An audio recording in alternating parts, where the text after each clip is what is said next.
Okay, आप लोग heading किया ना, general notes on PGP, start करें।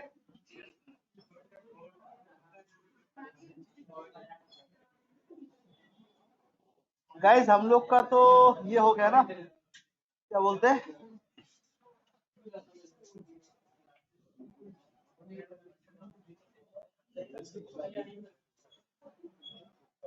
इनकम तो हो गया ना हम लोग का। ओके गाइस इधर देखो, guys please focus on the board screen. Online students आप अपने स्क्रीन पे देखो, एक पीएल का एक छोटा सा ड्राफ्टिंग हम लोग आपके सामने रखें। तो आज आपको समझ में आएगा हम लोग इस चैप्टर में करने क्या है। ऑलरेडी आपको पता है कि as per IT act business income कितना वो कैलकुलेट करना है। तो आज आपको वो बाकी चीज भी पता चल जाएगा कि हम लोग कैसे इस चीज को डील करने वाले हैं, ठीक है। तो एक पीएल आपके सामने दिख रहा है, प्रॉफिट एंड लॉस स्टेटमेंट।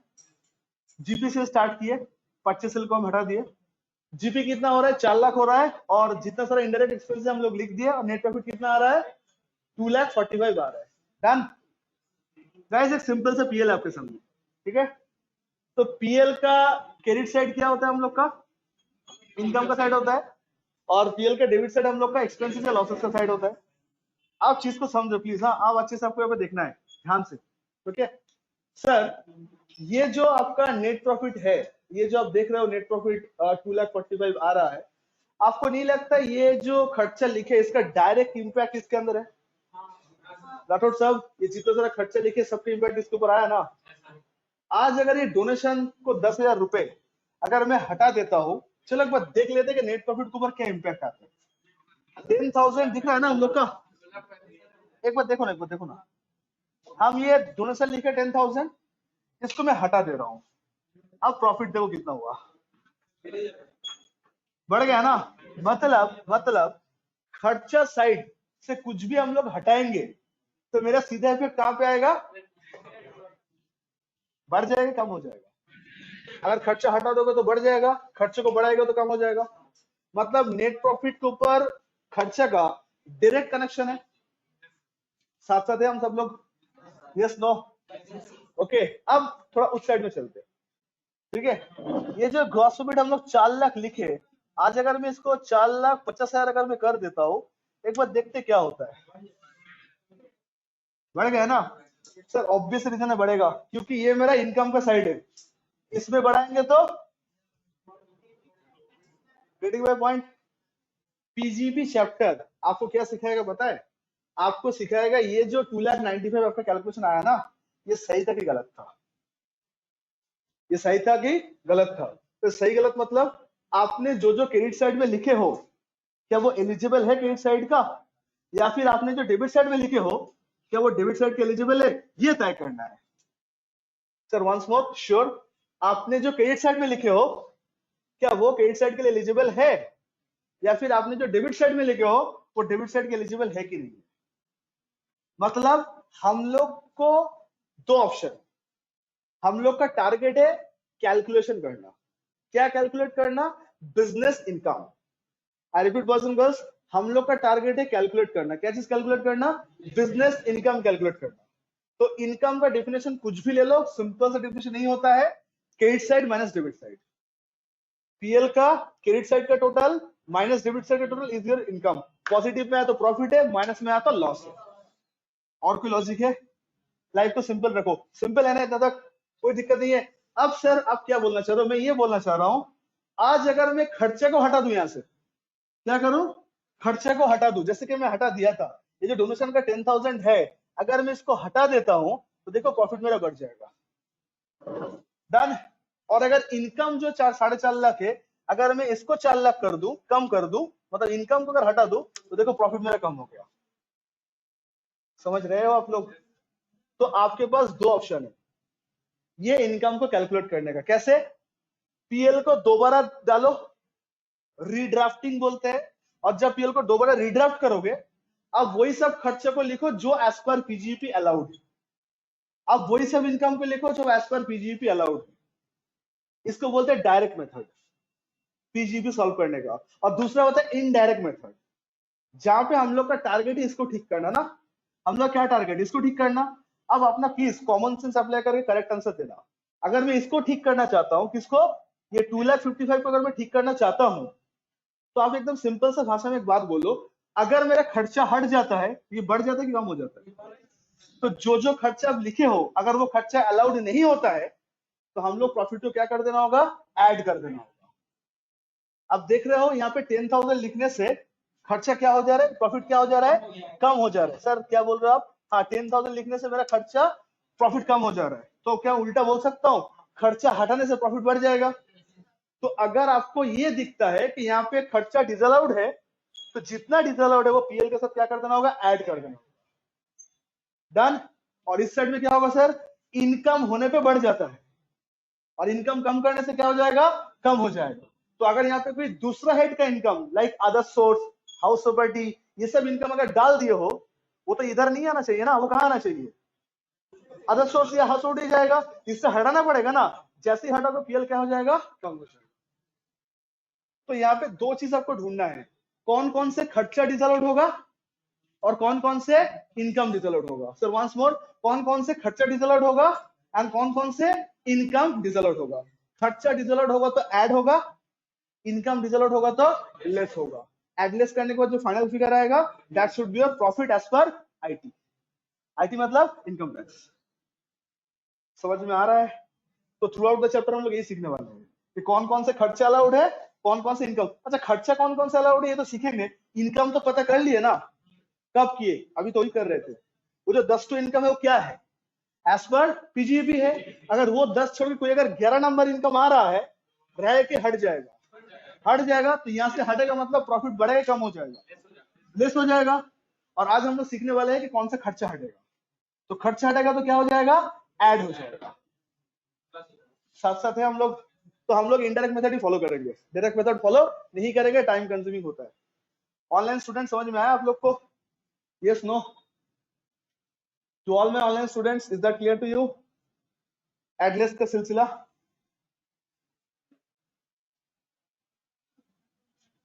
लिख लो एक line, at the time of calculation of PGBP. अच्छा जनरल नोट्स हेडिंग क्यों ना, ये जनरल नोट्स के अंदर मत लिखो, कहीं और जगह लिख लो, जनरल नोट्स में ऐसा नहीं होगा। अच्छा जनरल नोट्स काट दो, जनरल नोट्स काट दो एक लाइन।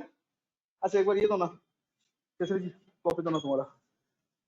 जनरल नोट्स जो है ना वो नया पेज से स्टार्ट करना, कंजूसी मत करना, पेज सर मेरा इतना तक छूट जाएगा, काटाकुटी खेल लेना, बट स्टार्ट न्यू पेज से करना प्लीज। हाँ, और ये जो वन लाइन खेलना आता है, काटाकुटी खेलना आता है आप लोग को, बचपन में खेले हो, उसको तो ऐप भी आ गया ना अभी, टिक टैक तो बोल कर, ठीक है। तो गाइज नया पेज से करना। ऑनलाइन स्टूडेंट्स आप लोग के लिए भी बोल रहा हूँ, देखने नहीं जा रहा हूँ बट मान लेता हूँ कि आप लोग सुन रहे हो मेरे बात। और ये जो एक लाइन में लिखने जा रहा हूँ ये कहीं भी एडजस्ट कर लो, ठीक है। जनरल नोट फ्रेश पेज से स्टार्ट करना प्लीज। हाँ लिख लो एक लाइन, इफ द, अच्छा eight the time of calculation, at the time of calculation of business income, at the time of calculation of business income, at the time of calculation of business income, all the disallowed expenses, all the disallowed expenses, underline the word disallowed expenses, all the disallowed expenses should be, all the disallowed expenses should be added back, added back मतलब add करना पड़ेगा, added back, should be added, added, ADDED, added back to net profit, to net profit. All the, क्या बोल रहे हैं हम लोग, all the disallowed expenses should be added back to net profit and added back, back ये सीख के back, add back बोलते हैं ना सर, add back, and अच्छा एक्सपेंसेस अगर ऐड होता है इनकम क्या होगा, लेस हो जाएगा, डिडक्ट हो जाएगा। तो लिख लो कॉमा देके, all the disallowed income, all the disallowed income, all the disallowed income, all the disallowed income shall be deducted. All the disallowed income shall be deducted from. All the disallowed income shall be deducted from. कहां से लिख लो, from net profit. From net profit. भाई net profit से tag less करना होगा ना. Done. तो खर्चा डिसअलाउड हो तो क्या होगा, ऐड होगा. इनकम डिसअलाउड होगा तो क्या होगा, लेस होगा. याद रहेगा. तो ऑल माय ऑनलाइन स्टूडेंट्स, याद रहेगा आप लोग का. Yes no. Yes sir. अब लिखना चालू करें. क्या ऐड होगा क्या लेस होगा. इनकम का तो हो गया, बड़ा पार तो लग गया. अब खर्चे का शुरू करते. सर कितना खर्चे लिखाएंगे, जितना हो पाता है. बाकी तो कुछ ना कुछ जुगाड़ लगाना पड़ेगा, बस खर्चे भी अंत तो होता नहीं है. तो स्टार्ट करें टेस्ट मैच की तरह. टू ऑल माय स्टूडेंट्स, कंजूसी मत करो. नया कॉन्सेप्ट, नया पेज. ओके, हेडिंग करो जनरल नोट्स.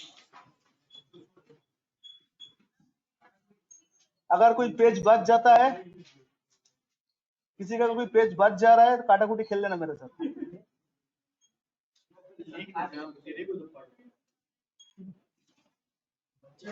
ओके चलो, पहला 5 फटाफट कॉपी करो. ए ऑनलाइन स्टूडेंट्स पे स्क्रीनशॉट मत लेना, कॉपी करो. 1 2 3 4 5 कॉपी करो. पहले 5 तो कॉपी करो. सर ओनली एक्सपेंसेस का लिखो तो. हाँ हाँ, एक्सपेंसेस बोल के 1 2 3 4 5. ओके.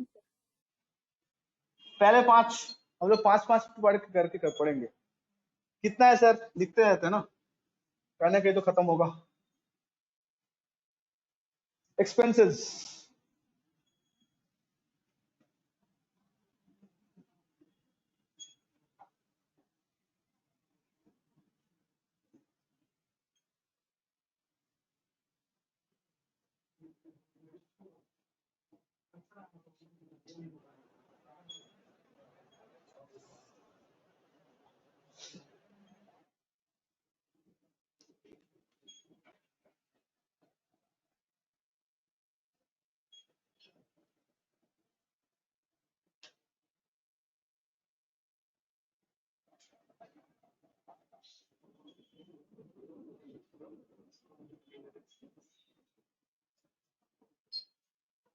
पांचों का 5 लिखना हो जाए तो बताना.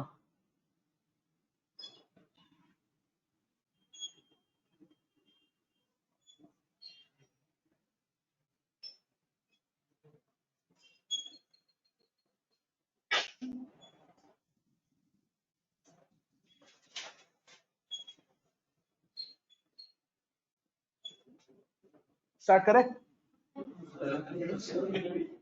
इतना स्लो, कभी किसी कॉपी देख के नहीं छापे हो लग रहा है एग्जाम में.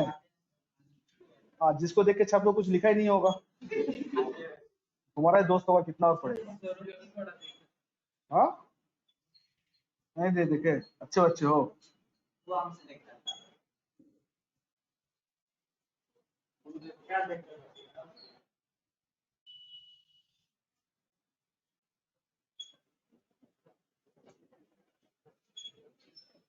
ओके, खुशी जी का हो गया डन. 5 पॉइंट था, फटाफट लिख लेना चाहिए. एक खाली पॉइंट सेटिंग करना 1 2 3 4 5 करके, ठीक है. क्या मैं स्टार्ट कर सकता हूँ. अच्छा, ये क्या लिख रहे हो बोलो तो. नोट्स लिख रहे हो ऑब्वियसली. क्या चीज का नोट्स लिख रहे हो. वो सारा एक्सपेंसेस जो अलाउड की डिसअलाउड है, डिसअलाउड. अगर गलती से पीएल में दिख जाए तो क्या करना पड़ेगा, हटाना पड़ेगा. ऐड करके कि लेस करके. खर्चा डिसअलाउड हो रहा है, क्या करूं, लिख लो हाथ से. सर ऐड ऐड होगा. হবে. प्लीज मतलब माइंड में लिख लो, ऐसा मत लिखो. भूल मत जाओ यार, ये सब भूल जाओगे तो क्लीन बोल्ड हो जाओगे. खर्चा डिसअलाउड होगा मतलब सब ऐड आइटम बता रहा हूँ. ये सब पीएल में दिखेगा तो पीएल में क्या करना पड़ेगा, ऐड बैक करना पड़ेगा. ठीक है, आइए सर शुरू करते हैं. पहला जो खर्चा है, किसी को सवाल है. पर्सनल खर्चा. खर्चा होता है कि ड्राइंग्स होता है. बचपन से सीखते आ रहे हैं, मतलब अकाउंट्स का बचपन से सीखते आ रहे हैं. क्या सीखते आ रहे हैं कि अगर कोई पर्सनल खर्चा आ जाए तो उसको क्या मानना पड़ता है, ड्राइंग्स.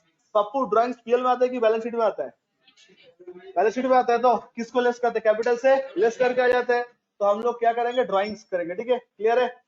अच्छा, पॉइंट नंबर 2, कैपिटल एक्सपेंडिचर है डिसअलाउड. लॉजिक पता है ना? एक्सपेंडिचर दो तरह के होते हैं, रेवेन्यू एंड कैपिटल। पीएल में कौन सा आता है? रेवेन्यू वाला आता है। कैपिटल कहाँ जाता है? बैलेंस शीट में जाता है। आज एग्जैक्टली आज अगर आप एक बिल्डिंग परचेस की हो 50 लाख का, पीएल में डाल दूं कि बैलेंस शीट में? पीएल में आएगा तो उसका डिप्रिसिएशन आएगा। पता है ना, इतना बुद्धि है ना। अकाउंट सर ये पूरा अकाउंट्स ही पढ़ेंगे आज, मतलब हम लोग पीजीपी चैप्टर में लोग पढ़ेंगे क्या पता है? हम लोग अकाउंट्स ही पढ़ेंगे। तो बिजनेस लैंड बिल्डिंग फर्नीचर कहाँ आता है? बैलेंस शीट में आता है, एसेट साइड में आता है। तो हम लोग पीएल में क्या लिखेंगे? इन लोग का डेप्रिसिएशन। तो डेप्रिसिएशन रेवेन्यू होता है, रेवेन्यू एक्सपेंडिचर के अंदर आता है। बट बिल्डिंग परचेस करना, लैंड परचेस करना, रेवेन्यू की कैपेक्स। कैपेक्स मतलब होता है कैपिटल एक्सपेंडिचर। हम लोग कैपेक्स एंड ओपेक्स बोलते हैं। ओपेक्स मतलब ऑपरेटिंग एक्सपेंसेस, कैपेक्स मतलब होता है कैपिटल एक्सपेंडिचर। तो कैपिटल एक्सपेंडिचर कहाँ आता है? हम लोग का it's a balance sheet item. तो अगर कोई अकाउंटेंट ने आपको लिख दिया है टू बिल्डिंग, रहेगी, हट जाएगा क्योंकि डिसअलाउड है। Clear? Point number 3, illegal expenses are disallowed. क्या होता है इलीगल एक्सपेंसेस? क्या इलीगल एक्सपेंसेस बोलो? What is the meaning of illegal expense? बोलो सर। किसी को? वेरी गुड सर, बहुत शार्प हो। किसी को घूस दे रहे हो, क्यों दे रहे हो? मेरा क्वेश्चन है। पाप किए हो? हमने तो कहीं किसी को नहीं दिया था। हाँ, तो क्या पाप काम करने के लिए? अच्छा काम करने के लिए तो कोई पैसा नहीं देगा। हम लोग क्या पाप करने के लिए घूस देते हैं? बचने के लिए देते हैं। पाप को साफ करने के लिए ब्राइब देते हैं। तुम लोग ना बहुत मासूम हो, ठीक है। एनीवे, जो भी है। अच्छा, तो ब्राइब इलीगल क्यों है? साइलेंट हो गए आप सब लोग। बिकॉज इससे करप्शन बढ़ता है। लेकिन मुझे मान लो किसी को 5,000 रुपए ब्राइब देना पड़ा, मान लो देना पड़ा, तो पीएल में लिख दो टू ब्राइब बोल के, टू ब्राइब अकाउंट लिख दो। लिखने से क्या होगा? क्वेश्चन होगा। हाँ, क्या बोल रहे? घूस, ठीक है, और टेबल के नीचे देने वाला पैसा। इंडिया कानून भी अनोखे है। एक सेकंड, इंडिया कानून भी अनोखे है। क्या है? बोलते हैं कि जो पाप करेगा और जो पाप सहेगा, दोनों इक्वल बराबर है। मुझे आज तक इसका लॉजिक समझ में नहीं आया, ठीक है, कि ऐसा नियम क्यों है? बिकॉज कानून अंधा होता है, ठीक है। ये सब डायलॉग सुने हैं हम लोग बहुत दिन, ठीक है। तो आज अगर आप टू ब्राइब बोलकर लिख रहे हो तो लॉ आकर आपको पकड़ेगा, बोलेगा ठीक है, जो लिया है वो तो गुनहगार है ही, जो दिया है वो कौन सा दूध के धुले हुए है? तो आप फिर अक्षय कुमार का डायलॉग दे देना, सचिन टिचकुला वाला। तो ऐसे घूस को क्यों बिठाते हो? साफ सुथरे लोग को बिठाओ जो घूस ना ले। ये झगड़ा बराबर है। जो घूस लेता है वो लोग बोलते हैं आप लोग देते क्यों हो, और जो देते हैं वो बोलते हैं आप लेते क्यों हो। कोई चुप नहीं करेगा, बिकॉज दोनों का ऑन डिमांड है। तो सर आज मान लो आपका जो क्लाइंट है वो किसी को 1 लाख रुपए रिश्वत दिया, राठौर साहब रिश्वत दिया, ठीक है। तो विक्रम राठौर को रिश्वत दे सकते हैं हम लोग, ठीक है। अच्छा, तो अगर आप अकाउंटेंट हो, आप जाके क्या बोलोगे? सर ये पाप कर रहे हो। पाप नहीं, आप बहुत गलत कर रहे हो। 1 लाख रुपए रिश्वत दे रहे हो, हम कैसे पीएल में दिखाए? आपका बिजनेस वाला क्लाइंट है कि बोलेगा इसलिए तो तुम्हें पैसे देकर रख रहा हूं, ताकि सब पापों का प्रायश्चित तुम कर पाओ। तो बच्चे लोग बोलेगा इट्स डिसअलाउड, जैसे हम लोग पढ़ रहे हैं। लेजेंड लोग बोलेगा ऐसा करना नहीं चाहिए, ये पाप है। और अल्ट्रा लेजेंड बोलेगा पैसा गया है ना, तो पीएल में तो दिखा के ही छोड़ेंगे, चाहे जैसा भी हो। अरे भाई समझा करो यार, बिजनेसमैन का पैसा है। वो बोलेगा ये बात मुझे भी पता है, घूस देना पाप है। अगर पंडित जी को आप घर बुला रहे हो प्रायश्चित करने के लिए, तो पंडित जी अगर ज्ञान दे आपको मोक्ष नहीं मिलेगा, मुक्ति नहीं मिलेगा, ये नहीं मिलेगा, आप सुनोगे? आप बोलोगे पंडित जी सोल्यूशन बताओ, क्या करना है? हवन कराना है, पूजा करना है, बोलो, करने के लिए रेडी है, इसलिए तो बुलाया आपको। तो तुम अगर अकाउंटेंट हो गए, केसरी जी क्या पूजा पाठ करा रहे क्या? पंडित जी है। अच्छा, केसरी जी ऐसे ब्राइब देना चाहिए सबको, रिश्वत देना चाहिए लोगों को, नहीं देना चाहिए? अच्छा, आज एक सेकंड, तो आज अगर एक सेकंड भाई सुनो, आप लोग अकाउंटेंट हो, बॉस को भी पता है इलीगल है, तो बॉस क्या बोलेगा पता है? मुझे नहीं पता, कैसे भी करके इसको मुझे बेनिफिट लेना। कैसे करोगे? आपके दिमाग में तो चलेगा क्लास का नोट, सर ने बोला था any illegal expenses are disallowed. तो अब जैसे पीएल में लिखने जाओगे आप एक लाइन लिख के रुक जाओगे, तो डिसअलाउड है, क्यों लिख रहा हूँ? समझ रहे हो मैंने क्या बात? तो सर अल्ट्रा लेजेंड क्या करेगा? सीखना है, क्या करेगा? क्या करेगा सर? पीएल में ऐसा बहुत सारा आलतू फालतू जगह होता है। क्या जगह होता है? जनरल एक्सपेंसेस, मिसलेनियस एक्सपेंसेस होता है ना सब चीज, वो किस दिन काम आएगा? स्टाफ वेलफेयर एक्सपेंसेस किस दिन काम आएगा? थोड़ा थोड़ा करके सब में डाल दें, किसी को कानो कान खबर भी नहीं है। समझ रहे हो सकता है ऐसा।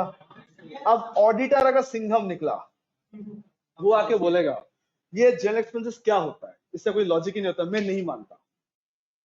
बोल सकते ऑडिटर आके हम नहीं मानता, हटाओ यार इसको, तब क्या होगा? तब भी जुगाड़ है। मुझे बेनिफिट लेना है ना, चीज को समझो, मुझे बेनिफिट लेना है ना। तो ऑडिटर बोल रहा है कि ये बहुत संकी ऑडिटर है, मतलब मानने के लिए रेडी नहीं होता है यार। बहुत सारा ऐसा ऑडिटर होता है जिससे आप गलत काम करा नहीं सकते। सही गलत आई डोंट नो, बट ऐसे लोग होते हैं, आज भी है मार्केट में। किसी ऐसे ऑडिटर के पता पड़ेगा जिससे कोई फर्क नहीं पड़ता, समझ लेगा, बट ऐसा बहुत सारे ऑडिटर है तो वो करना नहीं चाहेगा। अपना अपना सोचे, ऑल आर गुड, मार्केट में सबको दरकार है, तब बैलेंस बराबर रहेगा। तो अगर ऑडिटर मानना नहीं चाहा कि हाँ जनरल एक्सपेंसेस का ये नहीं है, वो नहीं है, ऑल दैट, तो आप क्या करोगे? तब बोलोगे ठीक है, पीएल में नहीं दिखा, कहीं और जगह में दिखा दूंगा। कैसे? हम लोग का जो सन्ड्री क्रेडिटर्स होता है ना, सन्ड्री क्रेडिटर्स, इसमें ऐसा बहुत सारा क्रेडिटर्स होता है जिसको थोड़ा थोड़ा पैसा का बाकी रहता है। कैसे? किसी को 1,05,000 रुपए देना था, हमने 95,000 रुपीज दे दिया, अभी 10,000 रुपए देना है। वो फोन कर रहा है, हम फोन नहीं उठा रहे, बंदा भेज रहा है, उसको चाय पिला के छोड़ दे रहा है। वो कितना बार फॉलो अप करेगा? उसको भी सेल्फ रिस्पेक्ट नाम कोई चीज होता है ना, होता है मार्केट में ऐसा। सपोज मान लो इंडिया में सर ऐसा बहुत होता है, आपको किसी को 1,05,000 रुपए देना था, आपने आज ही आज उसको 1,00,000 पैसा देके आ गए, बाकी 5,000 वो मांगेगा आपसे, अभी खाली इतना पूछेगा बाकी का, तुम बोले देख लेंगे।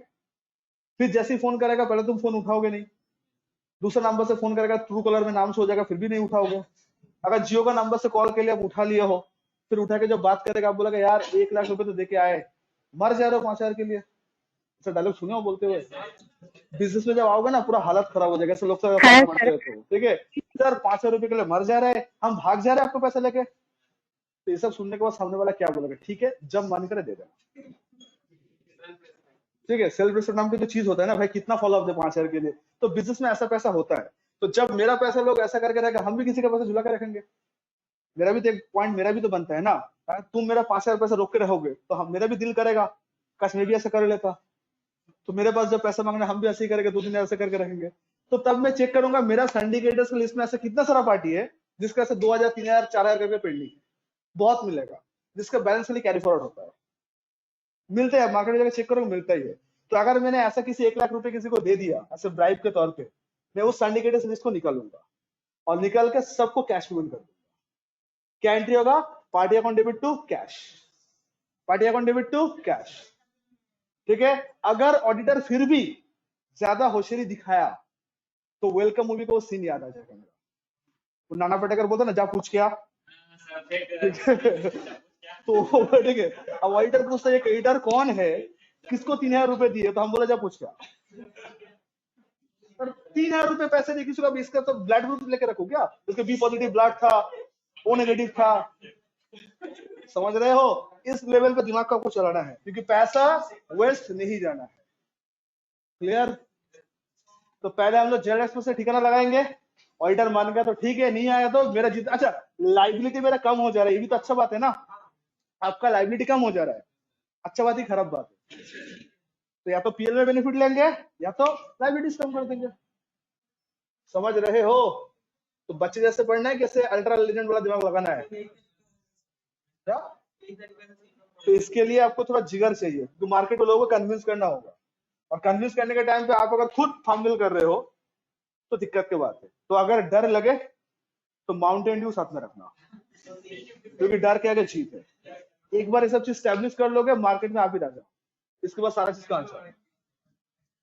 समझ रहे हो? आगे बढ़े। ऑनलाइन स्टूडेंट समझ में आया आप लोग को कुछ ये इलीगल एक्सपेंसेस के बारे में? इसको बोलते हैं इलीगल फीस को लीगलाइज करना, किसी को कानो कान खबर भी नहीं होगा। बिजनेसमैन खुश है, बिजनेसमैन खुश है, उसका जो 1,00,000 रुपए ब्राइब चला गया था, हम उसको बेनिफिट दिला दिए, कुछ पीएल में दिखा दिया, कुछ बैलेंस शीट में दिखा दिया, वेस्ट तो नहीं हुआ। तो कोई भी खर्चा वेस्ट नहीं होना चाहिए। पैसा अगर गया है तो उसको बेनिफिट लेना है मुझे, ठीक है। मुझे ना डर लगता है ऑनलाइन क्लास को देखिए, ये सब बात जब बोलता हूँ तो कोई 2-3 स्टूडेंट पक्का लेफ्ट कर ही जाता है। मतलब ये समझ में वो गुस्सा होकर लेफ्ट हो जा रहा है कि मेरे नाम पे रिपोर्ट करने जा रहा है। ये सब बोलने में না डर স্যার लगता আসলে है। নেটওয়ার্কের প্রবলেম হয়। पॉइंट नंबर 4, ठीक है, जस्ट जोकिंग मैम। अच्छा, क्या लिखा है फोन नंबर पे? एंटिसिपेटेड एक्सपेंडिचर और एंटिसिपेटेड लॉस आर डिसअलाउड। सुनो ध्यान से सुनो, एंटिसिपेशन का मतलब क्या होता है? जो हो रहा है कि होने वाला है, आपको लग रहा है कि जो हो सकता है। अच्छा, बैड डेट मतलब हो चुका है, बात खत्म। लेकिन बैड डेट जो होने वाला है उसके लिए ना प्रोविजन बनाते हैं हम लोग। Provision for bad and doubtful debt किसके लिए बनाते हैं? ठीक है, बोल दो बच्चे को, बोल दो। प्रोविजन फॉर बैड, प्रोविजन किसके लिए बनाते हैं हम लोग? जो हो रहा है कि होने वाला है, होने वाला है। हर जगह एक चीज रहता है, वो है डर। है हम लोग के मन में डर? हो सकता है डर, डर नहीं भी हो सकता, दबंग भी हो सकते हो। तो हम लोग के अकाउंट्स क्या सिखाता है? डरना सिखाता है। डर का नाम प्रोविजन। क्या प्रोविजन सिखाता है सर अकाउंट्स? बोलते हैं कि अगर आपको लगता है कि बैड डेट होने वाला है तो आप बैड डेट होने तक वेट मत करो, उसके लिए पहले से क्या बना कर रखो? प्रोविजन बना कर रखो, ठीक है। ये अकाउंट से हम लोग को सिखाया और हम लोग बहुत अच्छे से सीख ले, क्योंकि डर को जीतना सिखा रहा है। जिंदगी में तो यही सबसे चैलेंज होता है ना, कि डर को जीतना है। माउंटेन ड्यू से कुछ नहीं होगा, अपने आप को ही करना होगा। नर्वस डर को खत्म करना है। इनकम टैक्स बोल रहा है, इस सब में बिलीव ही नहीं रखता हूँ। मतलब आज अगर एक सेकंड, आज अगर प्रोविजन के ऊपर इनकम टैक्स रोक टोक नहीं लगाता है तो हम लोग क्या करते पता है? हर साल डर क्रिएट करते, वो भी जानबूझ के। कैसे? मान लो मेरा प्रॉफिट हुआ है 10 लाख और मुझे पता है कि 10 लाख के ऊपर टैक्स लग जाएगा, वो भी अच्छा खासा 1-2 लाख रुपए तो टैक्स लग जाएगा। क्यों? 10 लाख का प्रॉफिट हुआ है। तो हमने देखा कि 5 लाख तक अगर मेरा प्रॉफिट हो तो मेरा टैक्स देने का दरकार नहीं। तो अकाउंटेंट ने बोला सर आपका प्रॉफिट कितना हुआ? 10 लाख हुआ, तो आपको इतना टैक्स देना पड़ेगा। अरे भाई इतना टैक्स तो नहीं देंगे, तो इनकम कम करो। कैसे इनकम कम करे? 2 तरीका है, या तो सेल कम करो या तो खर्चा बढ़ा दो। ये सब लॉजिक समझते हो कि नहीं समझते हो? इनकम कम दिखाने का 2 लॉजिक है। क्या 2 लॉजिक है? सेल कम करो या फिर खर्चा बढ़ा दो। खर्चा कम मत करो, इनकम बढ़ जाएगा। सेल कम होगा और खर्चा बढ़ाना होगा। सेल तो मैं कम नहीं कर सकता, जीएसटी वालों को पता चल गया। इन खर्चे में कुछ कर सकते, देखते सर। तो हमने डर क्रिएट किए। डर का नाम क्या है? प्रोविजन। कितने का? 5 लाख का। इनकम टैक्स को बोले बहुत डर लगा सर, 5 लाख का बैड डेट होने वाला है मेरा, इसलिए हम प्रोविजन बुक कर लिया, पीएल कम हो गया। इनकम टैक्स बोल रहा है वी डोंट बिलीव इन डर। हम लोग खून में माउंटेन ड्यू दौड़ रहा है, डर नाम का कोई चीज है ही नहीं हम लोग के पास। तो जितना सर आलतू फालतू प्रोविजन बनाया हो ना, हटाओ सब बैलेंस शीट पीएल से। तो पीएल जब बनेगा इनकम टैक्स के लिए, कोई भी प्रोविजन वहां पे शो नहीं करेगा। क्यों? वो फ्यूचर क्रिएट के लिए। हम लोग प्रेजेंट में बिलीव रखते हैं। इनकम टैक्स बोलेगा जिस दिन लॉस होगा आ जाना, मैं दे दूंगा, गर्व से आना, तुम्हारा लॉस हुआ है हम दे देंगे, लेकिन डर से मत आना। डर हम लोग बिलीव नहीं रखते। तो जब आप प्रॉफिट एंड लॉस अकाउंट बनाओगे, उसमें क्या नहीं लिखोगे? कोई भी तरह का प्रोविजन वहां पे नहीं लिखोगे, चाहे वो प्रोविजन फॉर टैक्स हो, provision for bad and doubtful debt हो, प्रोविजन फॉर डेप्रिसिएशन हो, या डिस्काउंट ऑन डेट्स, कुछ भी प्रोविजन हो। Any kind of provision is disallowed. Logic समझ में आया? क्योंकि डिसअलाउड अगर नहीं करते तो हम लोग उतना का प्रोविजन लगाते जितने से मेरा प्रॉफिट कम हो जाए और मुझे टैक्स देने का दरकार ना पड़े। तो इनकम टैक्स से कुछ नहीं मिलता फिर। ऐसे इनकम टैक्स क्या बोला? इसको डर को पहले खत्म करो। Provision allowed to disallowed? Provision are disallowed. Done. अच्छा, 5 नंबर पॉइंट है income tax is disallowed. 5 number जो पॉइंट है that is what? That is income tax is disallowed. Income tax जो है वो कभी पीएल में नहीं आता, वो आपका कैपिटल से एडजस्ट होता है, इसलिए इनकम टैक्स क्या करते हैं हम लोग? डिसअलाउड कर दिए। पहला 5 पॉइंट क्लियर हुआ आप लोग का? नेक्स्ट 5 पॉइंट, चलो फटाफट। 6 से लेके 10, 6 से लेके 10 तक। 11-12 मत लिखना प्लीज, जितना बोला गया है। 6 से लेके 10 आप लोग समझ पा रहे हो? क्या सर हम लोग को इसको याद रखना पड़ेगा? हाँ सर, कितना दिन? जितना दिन रहे, बट कुछ चीज आपको ऐसे याद हो जाना चाहिए। ड्राइंग्स को अलाउड करना है कि डिसअलाउड करना है? पर्सनल खर्चा डिसअलाउड, ड्राइंग्स एक ही बात है, डिसअलाउड है। प्रोविजन डिसअलाउड, डोनेशन डिसअलाउड, तो हम लोग कर लेंगे।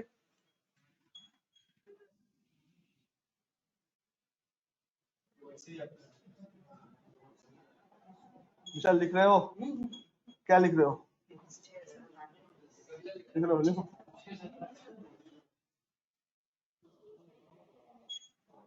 तब तक हम थोड़ा चेक कर ले।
हाँ 11 मत दो, 11 मत दो।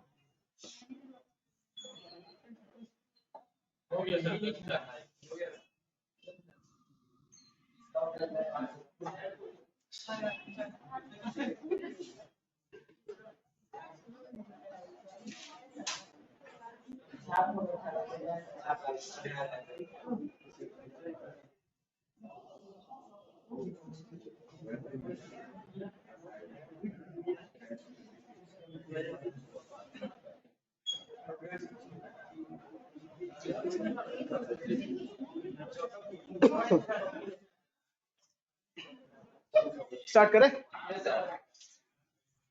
आप लोग अप्रोच समझ पा रहे हो दोस्तों? Come on boys and girls, please एक बात बोलो मुझे, आप लोग अप्रोच समझ पा रहे हो? What is our approach? Okay, तो सबसे पहले हम लोग 6 नंबर पॉइंट जो पढ़ रहे हैं, any payment without deducting TDS is disallowed. ये टीडीएस चैप्टर जब पढ़ेंगे डिटेल में आपको समझ में आएगा कि आज का जब कोई भी खर्चे जब हम लोग पे करते हैं तो एक कॉन्सेप्ट होता है टीडीएस बोलते हैं। सपोज मान लो आज मुझे किसी को 1 लाख रुपए रेंट पे करना है, तो मैं किसी को 1 लाख पे नहीं करूंगा, टीडीएस डिडक्ट करके पे करूंगा। मतलब पेमेंट 1 लाख नहीं होगा, पेमेंट थोड़ा 1 लाख से कम हो, तो जितना पैसा मैं रिटर्न करूंगा उसको टीडीएस बोलते हैं। तो टीडीएस का पूरा mechanism we will discuss on the TDS class, discuss कर लेंगे हम लोग, ठीक है? Point number 7, advertisement with political party is allowed. पहले बोलो एडवर्टाइजमेंट तो बिजनेस खर्च से होता है ना, तो इसको डिसअलाउड क्यों कर रहे हैं? क्योंकि पॉलिटिकल पार्टी के साथ कर रहे हो। मेरा सवाल एक दूसरा है, इसका मतलब क्या है पॉलिटिकल पार्टी के साथ एडवर्टाइजमेंट करना? एग्जाम्पल दो, आई वांट एग्जाम्पल।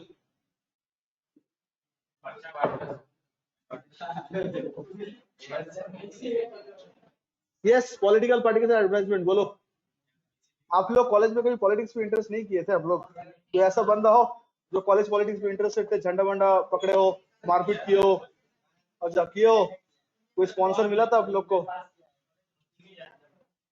तो क्या कहते हैं, जिंदाबाद जिंदाबाद, खाली इतना तक ही। तो नारे लगाने वाले थे कि मुन्ना भाई की तरह पॉलिटिक्स भी कर लेते हैं? कैसा थे? हाँ, तुम लोग कोई कॉन्सेप्ट नहीं, पॉलिटिकल पार्टी का एडवर्टाइजमेंट क्या होता है? इंडिया में रह के ये कॉन्सेप्ट पता नहीं है, क्या बात है यार। अरे नहीं, मैं तो इसलिए बोल रहा हूँ कि इंडिया में सबसे ज्यादा पॉलिटिकल खेला होता है यार। जैसे लग रहा है कि त्योहार आने वाला है। अब देख लो, बंगाल में इलेक्शन आने वाला है, 18 तारीख को डेट डिक्लेयर होगा। जैसे डिक्लेयर हो, देख रहा हर जगह मीटिंग होगा, लोग नारेबाजी करेंगे, ऐसा लगेगा त्योहार आ गया, इलेक्शन के दिन छुट्टी है, बिंदास ये करो, तो लगता है कि कुछ हो रहा है। अब जैसे ही इलेक्शन खत्म, लगता है सन्नाटा छा गया है और कुछ शोर शराबा नहीं है। हम लोग का जो न्यूज पेपर है, प्रिंट मीडिया, तो हम लोग न्यूज कहाँ पढ़ते हैं? Times of India, telegraph, the Hindu, okay.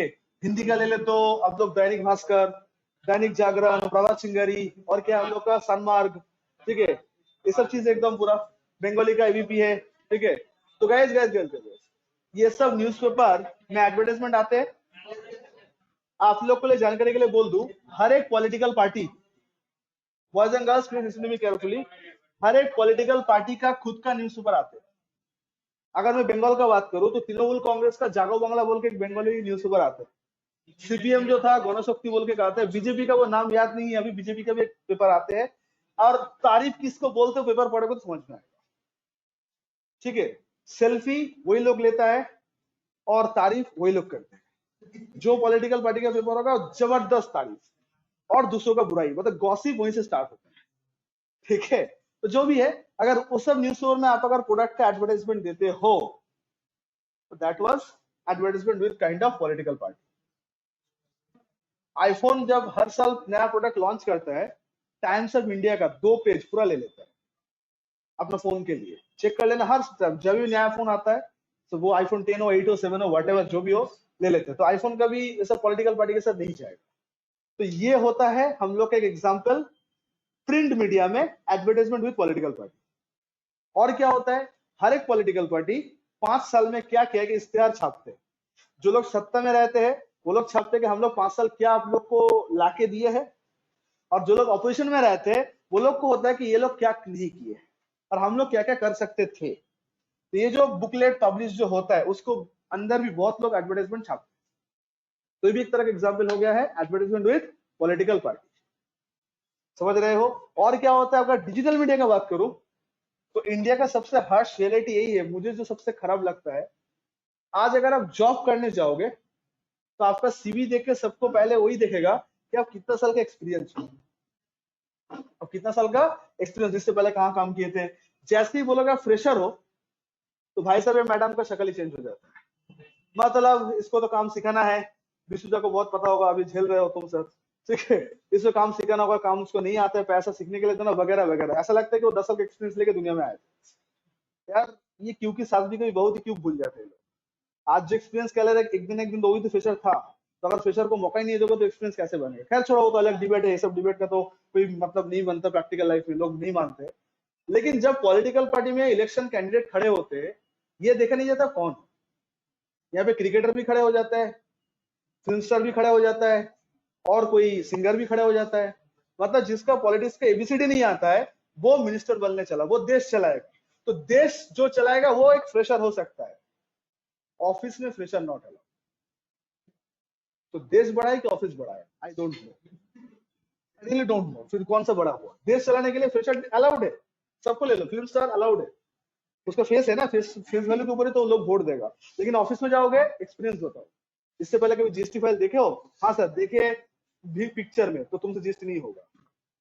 इससे पहले इलेक्शन लड़ा नहीं, I am a film star, तो आप ही मिनिस्टर बन पाओगे। मैं मजाक नहीं कर रहा, अभी देखना जब भी लिस्ट आएगा इस बार, दोनों पार्टी से देखना आधा कैंडिडेट तो फिल्म स्टार होगा ही होगा, एकदम पूरा लिस्ट आ जाएगा एकदम पूरा। और जैसे ही उन लोग को देखने के लिए भीड़ आएगा, और हम लोग तो बेवकूफ पर इन्फिनिटी है, वोट वही पे डालेंगे। प्लीज कोई बुरा मत मानना बात का, it's a fact, this is a fact of our India कि देश चलाने के लिए एक्सपीरियंस दरकार नहीं है, ऑफिस में काम करने के एक्सपीरियंस दरकार है। चलो कोई बात नहीं, किसी और दिन डिबेट करेंगे। तो मैं कुछ लोगों का नाम ले रहा हूँ, अगर आप इन लोग का फैन हो तो बाय दिल से मैं सॉरी बोल रहा हूँ। मैं किसी को फैन को हर्ट करने के लिए एग्जाम्पल नहीं ले रहा हूँ, जो रियलिटी में हुआ तो मैं एग्जाम्पल ले रहा हूँ। हेमा मालिनी जी को पहचानते हो?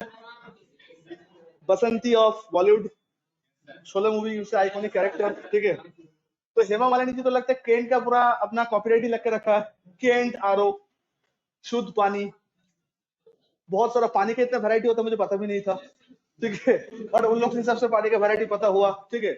अच्छा एनीवे, तो हेमा मालिनी जी तो एमपी भी है ना, कोई एक जगह का वो इलेक्टेड एमपी भी है। तो हाँ, बिहार गई क्या? अच्छा, और कौन है? और भी तो फ्यूचर है। अरे जो भी है, मतलब 5 साल पहले तो जीती थी किरण खेर मैडम, अनुपम खेर जी का जो वाइफ है, वो भी तो एमपी है। तो कहीं ना कहीं से तो इलेक्टेड वो भी जीत गई है, जो भी पॉलिटिकल पार्टी हो, शी इज इलेक्टेड और नॉमिनेटेड कैंडिडेट। तब ये लोग जब एडवर्टाइजमेंट करते हैं किसी कंपनी के साथ, तो क्या माना जाएगा? एडवर्टाइजमेंट टू पॉलिटिकल पार्टी कि नॉर्मल एंडोर्समेंट? अच्छा, जो लोग यहाँ पे बंगाली जानते हो, बंगाली मूवी देखते हो, तो यहाँ पे एक बंगाली सुपरस्टार है देव, ठीक है। So he is a MP, okay, hero also Tollywood का, ठीक है। तो उसके साथ भी तो एडवर्टाइजमेंट होता है। तो आज देव को जो जो लोग साइन करवाएगा फॉर एंडोर्समेंट के लिए, क्या वो एडवर्टाइजमेंट विद पॉलिटिकल पार्टी माना जाएगा कि कुछ और माना जाएगा? Yes sir. क्योंकि देखो, ये लोग जब मार्केट में आ रहे हैं, दो फेस वैल्यू लेके आ रहे हैं। एक तो इसका स्टार इमेज है, और दूसरा वो एमपी भी है, लोग ही जिताया उसको। तो यहाँ पे कंसिडर कौन होगा? तो जब एग्रीमेंट साइन होता है, उसमें देखा जाता है एग्रीमेंट में आप कौन सा वैल्यू को ले रहे हो। अगर उसको स्टार इमेज को ले रहे हो, तो कहीं पे उसको मेंबर ऑफ पार्लियामेंट मत नोट डाउन कर, क्योंकि आप उसको एज ए स्टार पावर ले रहे हो, तो नॉर्मल एडवर्टाइजमेंट माना जाएगा। लेकिन कहीं पे आप ये लिखते हो कि star plus member of parliament, मतलब आप उसका क्या बोलते हैं, फेस वैल्यू तो ले ही रहे हो, साथ में उसका जो पावर है, पावर का भी फायदा ले रहे हो अपने ब्रांड के लिए ऑब्वियसली, और वो बेच भी रहा है अपना पावर को एंड ऑल दैट, जो भी है। तो एडवर्टाइजमेंट पॉलिटिकल पार्टी माना जाएगा। इसको लेके काफी सारा केस लॉ हुआ है। तो फाइनली कंक्लूजन यही बोला गया है कि आप जब कोई स्टार को साइन करा रहे हो, जो स्टार का पॉलिटिकल बैकग्राउंड है, किसी पॉलिटिकल पार्टी को रिप्रेजेंट करते हैं, किसी पॉलिटिकल पार्टी से नॉमिनेटेड होकर जीतते हैं, तो आपको वो देखा जाएगा। ये इंडियन सिनेमा में नया बात नहीं है, शुरू से चलते आ रहा है। मतलब बॉलीवुड अगर 70s की बात करो, आप अगर संजीव मूवी देखे होंगे तो सुनील दत्त साहब बहुत पहले से मिनिस्टर भी रह चुके हैं, सेंट्रल मिनिस्टर भी रह चुके हैं, इंदिरा गांधी काफी क्लोज थे, बच्चन साहब भी एक बार नॉमिनेशन किए थे, इलेक्शन लड़े थे, क्या हुआ था आई डोंट नो, ठीक है। हाँ हाँ, जया जी तो समाजवादी पार्टी का तो कोई पोस्ट होल्ड भी करते हैं। तो सर ऐसा बॉलीवुड टॉलीवुड में नया बात नहीं है, पॉलिटिक्स से इन लोग कनेक्शन मतलब जन्म से चल रहा है। तो आप जब इन लोग को ब्रांड एंडोर्समेंट के लिए लेते हो, तो एग्रीमेंट जो बनाते हो, तो एग्रीमेंट में आप क्या लिखते हो, दैट इज इंपॉर्टेंट, ठीक है। आगे बढ़ू। अच्छा, पेनल्टी एक बार अलाउड हो रहा है, पेनल्टी एक बार डिसअलाउड, आजम भाई इधर सुनो देखो, पेनल्टी एक बार डिसअलाउड हो रहा है, पेनल्टी एक बार अलाउड हो रहा है। लॉ वायलेट अगर हम लोग करते हैं, इंटरेस्ट लगता है, तो आप लोग सब जब डीटी क्लास स्टार्ट किए थे, तो आप लोग को इंटरेस्ट और पेनल्टी के बीच डिफरेंस समझाया था। गलती होने पे देना पड़ता है दोनों ही, इंटरेस्ट भी देना पड़ता है, पेनल्टी भी देना पड़ता है। पेनल्टी क्यों ले जाता है? कि गलती दोबारा ना हो। तो आज अगर आप लॉ वायलेट किया, क्या लॉ? लॉ एक काइंड ऑफ एनीथिंग। आप ट्रांसपोर्ट इंडस्ट्री का हो, आपने सिग्नल तोड़े हो, पेनलाइज किया जाएगा। आप नो एंट्री में गाड़ी घुसा दिए हो, पेनलाइज होगा। आपका गाड़ी का ड्राइवर का ड्राइविंग लाइसेंस एक्सपायर कर गया, चलान होगा। तो ये सब जो लेट फी वगैरह दोगे, तो ये सब लेट फी माना जाएगा ना। Allowed to disallowed, it is disallowed. क्यों डिसअलाउड है? सर लॉ को वायलेट किया है। लेकिन अगर कॉन्ट्रैक्ट वायलेशन होता है, मैंने किसी की कंपनी के साथ कॉन्ट्रैक्ट किया था कि आज उसका सामान यहां से वहां डिलीवर कर दूंगा, बट समहाउ मैं मैनेज नहीं कर पाया, तो मुझे डेमरेज देना पड़ा, तो वो अलाउड हो जाएगा। क्योंकि कॉन्ट्रैक्ट छूटना बिजनेस में आम बात, कॉन्ट्रैक्ट छूटना बिजनेस में क्या बात है? आम बात है। Every one of you getting this? Yes no? समझ आया? तो पेनल्टी अगर हम लोग दे रहे हैं, तो पूछो कैसे दे रहे हैं। लेकिन आपको वही बात है सर, यहाँ पे भी तो अल्ट्रा लेजेंड वाला दिमाग लगा ही लेंगे। अगर पेनल्टी दे रहे हैं, भले वो डिसअलाउड हो, कहीं से तो उसको ठिकाना लगाना होगा, बिजनेसमैन पैसे को जाने नहीं देगा। क्लियर? उसके बाद क्या है हम लोग का लास्ट, प्रिलिमिनरी एक्सपेंसेस। ये क्या होता है बोलो तो? बिजनेस शुरू नहीं हुआ, आप शुरू करने चाह रहे हो, बहुत सारा फॉर्मेलिटीज होता है। कैसे? सबसे पहले आपको ट्रेड लाइसेंस बनाना पड़ता है। मैं छोटा बिजनेस का बात करूँ तो ट्रेड लाइसेंस ऐसा नहीं होता है कि आप जाओगे म्यूनिसिपैलिटी में और जाके शहर में जाके बोलोगे अंकल बिजनेस स्टार्ट कर रहा है, ट्रेड लाइसेंस बनाइए, ऐसा करके बोलोगे, ठीक है। सर तरीका होता है, अप्लाई करो, डॉक्यूमेंट्स दो, वेरिफिकेशन होगा, दुकान दिखाना पड़ेगा, तब जाके सामने वाला भाई साहब अप्रूवल देगा और आपके नाम पे ट्रेड इश्यू करेगा और फीस भी लेगा। 1500-1000 रुपए मिनिमम होता है, तो आपके लिए खर्चा हुआ। और हर साल ट्रेड लाइसेंस को रिन्यू भी कराना पड़ता है, उससे एक्सपायरी डेट होता है, हर साल उसको पैसे लेकर रिन्यू करना पड़ता है। किसी को मान लो रेस्टोरेंट खोलना है या मेडिसिन शॉप खोलना है, ट्रेड लाइसेंस से खाली काम नहीं चलेगा, ड्रग अथॉरिटी का लाइसेंस चाहिए, FSI का लाइसेंस चाहिए, ये सब लाइसेंस आपको चाहिए। मान लो आपने मॉन्जिनिस का फ्रेंचाइजी लेना है, मॉन्जिनिस का बिजनेस कैसा होता है पता है आपको? मियो अमोरे मॉन्जिनिस का बिजनेस कैसा होता है? आपको पहले पोजीशन दिखाना पड़ता है कि आपके पास 200 स्क्वायर फीट का दुकान है और आपके एरिया में और कोई फ्रेंचाइजी नहीं है, तो वो आके चेक करके इंस्पेक्शन करेगा, फिर जितना सारा वो सामान देगा सब उन लोग का होता है। वो जो केक रखने वाला जो जगह होता है वो पूरा रेफ्रिजरेटर कूलिंग होता है, तो वो 1 महीना तक आप रखो तो कुछ नहीं होगा, तो सारा मॉन्जिनिस वाला या मियो अमोरे का होता है। मॉन्जिनिस का भी तो नहीं है, क्या छोड़ो, मियो अमोरे का होता है, ठीक है। तो आपको क्या मिलेगा सर? जितना सेल करोगे उसका 20% आपका, ये होता है प्रॉफिट। तो पूरा दिन का अगर आप 5000 का केक बेच रहे हो उसका 20% आपका प्रॉफिट।